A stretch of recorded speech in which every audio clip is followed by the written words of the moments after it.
Kailangan. Makikita mo talagang mahirap na ang kasong ito. Pakiramdam ko kung may kasalanan sa nangyari. Hindi ako matatahimik pag nalaman kong wala ng pag-asa para kay Marijoy. Umaasa kasi siyang gagaling pa siya Israel. Binigyan mo siya ng pag-asa at ngayon nawala yun dahil sinira ako. Walang pwedeng sumisi sa'yo. Sinisisi ako ni Sir Patricio. Patawad pero kailangan mo siyang intindihin.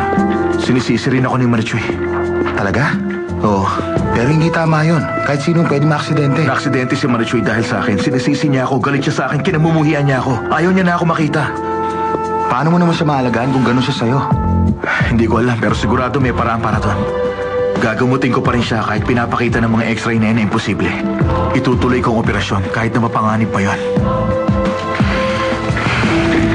Maraming salamat sa lahat, Israel. Wala ka naman. At kapag dumating ng oras ng operasyon, kung kinakailangan mo ng assistant, maaasahan mo ako. Tatandaan ko yan. Sige. Sige. Oh, malakas na ba ang loob mo? Handa ka na bang matutong maglakad mag-isa? Oo. Oo, Ana Julia. Sa tingin ko magagawa ko na to ngayon. Ginawa na natin to ng halos 3 beses. Sa tingin mo ba magagawa mo nang mag-isa? Na hindi ko na kailangan magsalita? Hindi. Sandali. Hindi pa ganun kalakas ang loob ko. O sige, Marijoy. Sabay ulit natin gawin ito. Pero mamaya ikaw na lang mag-isa, ha? Dahil kung hindi mo malalabanan ng takot. Oo, sige. Handa ka na? Halika na. Dahan-dahan lang. 1, 2, magbilang ka rin. 3, 4, 5, 6, 7, 7. O, sige, lakad ulit. 1, 2, 3. O, yung carpet. 1, 2, o, ikot. 3. Ayan. 1, 2, mesa. Na mesa. Oo. Narating ko rin. Wow, Marijoy, ang galing. Ngayon magagawa mo na ito ng sarili mo.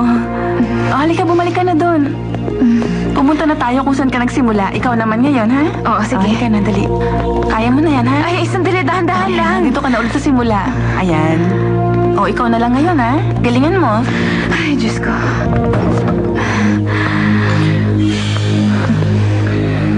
Nasaan ka na, Ana Julia? Pwede na ba ako maglakad? Hindi pa. Sasabihin ko. Ngayon na? Sige na. Pwede ka na maglakad. Bakit naman ako tinakot ng ganyan? Ano ka ba? Ikaw talaga? Sige na. Halika na, Marijoy. Magbilang ka, ha?